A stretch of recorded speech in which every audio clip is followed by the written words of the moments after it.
Hi, this is Michael, and today I am reviewing the new Schuffman Insta Coffee Max Plus. This is a single cup coffee brewer that uses K-cups, or you can use the basket and use your own fresh ground coffee. I'm also going to compare it to the very similar but quite different Keurig single cup coffee brewer. This only uses K-cups and it does brew different coffee sizes as well, but the Schuffman is faster. It'll brew the cup of coffee much faster than the Keurig.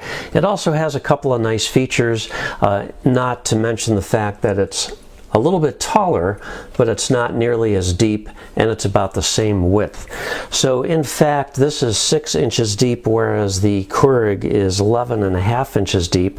This stands 13 inches tall. This is 12 inches tall. Either one of them should fit easily underneath your kitchen cabinets, and they're both about 4.5 inches wide. Another advantage the Schuffman has, though, is it does have a higher height here for putting in a travel mug. And so that height is actually about 7.25 inches. So you can put a rather large travel mug in here, but with the Keurig, it doesn't really fit unless you take this tray out. And then you can put a taller travel mug in there. But it's a little more convenient to do it with the Schuffman.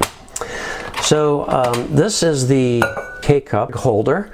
So if you want to use a K-cup, then you just place the K-cup holder inside the machine.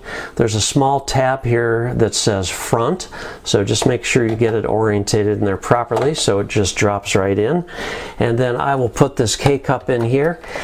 You can brew anywhere from 6 to 14 ounce cup of coffee, and as far as how much water to put in for each size, there's a guide inside the water reservoir which is very easily readable. So let's just put 8 ounces of water in here. I've got it pre-measured already, and the reason I'm doing this pre-measured like this is I want to put the exact amount of the same water in both machines here so that we can do an accurate comparison of the speed of brewing for each of these. So there we go, 8 ounces there. Now with the Keurig, you just flip open the back lid, pour in your water in the reservoir there, and then close both. And then let me put a K-cup in the Keurig. There we go. And so the on-off light on the power button has already gone on automatically with the Keurig. However, with the Schuffman, we are going to have to turn that on ourselves. So let me get 2 cups, place them on the proper position here. For the Keurig, you push this large round button to start the whole brewing process. With the Schuffman, you simply push this button in the front here. So let's do that right now. So what the Keurig is doing is the pump is drawing the water into the machine, where it's then going to start the heating process and eventually it'll come out. With the Schuffman, it's just immediately heating up. It is a rapid brewing process, and literally it just almost starts coming out immediately. So you can see there's a significant delay with the Keurig. No water is coming out of the Keurig at all yet.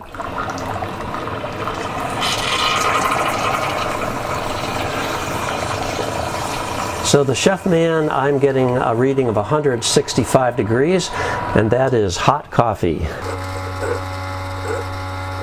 So in the cup, it is 171 degrees, and going back to the Schuffman, which has been cooling off a little bit here, it's 162 degrees. So that is the difference. Now, again, the another advantage the Schuffman has is that you can use ground coffee.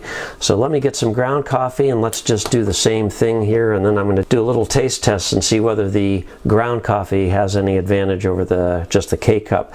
This does have a removable little plastic drip tray here too, and another thing I'll mention is the cup holder can be raised, so that is kind of a somewhat handy feature.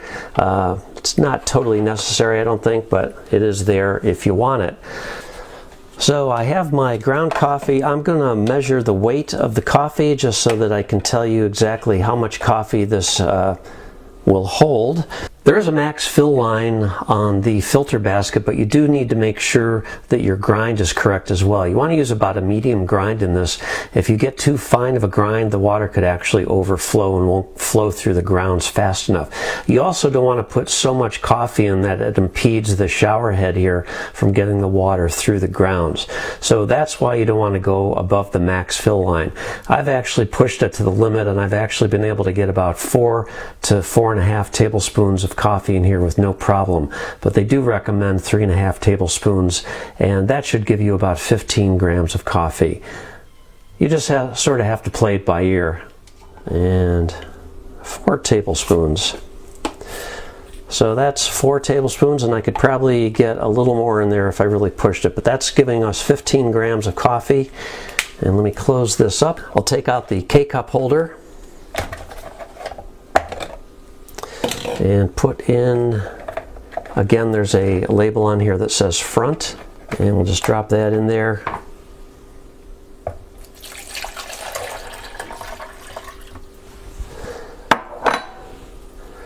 Close this.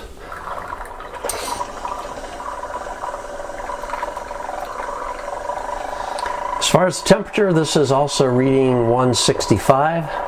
So it's the same temperature for the ground as it was with the K-cup. All right, let me do a little bit of a taste test here. That tastes great.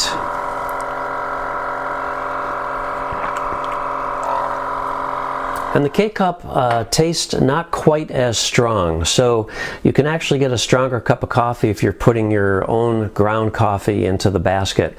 So I like this little Chef Man. I like it mostly because it's so fast, much faster than the Keurig, and it has a few additional features which you may find desirable, and it's also a little more compact in size. The ground coffee brew basket does get kind of grungy though after use, and it's a little difficult to clean the chamber. Also, I do notice that water does drip out of the spout even after you've made coffee. So thumbs up to the Chef Man. It's the Instacoffee Max Plus coffee maker, single cup coffee maker. I like it. It seems to work pretty well. It makes a little bit of noise. It's not completely silent, but it's certainly not objectionable noise. So there you have it. Thanks for watching. Have a great day. Catch you next time.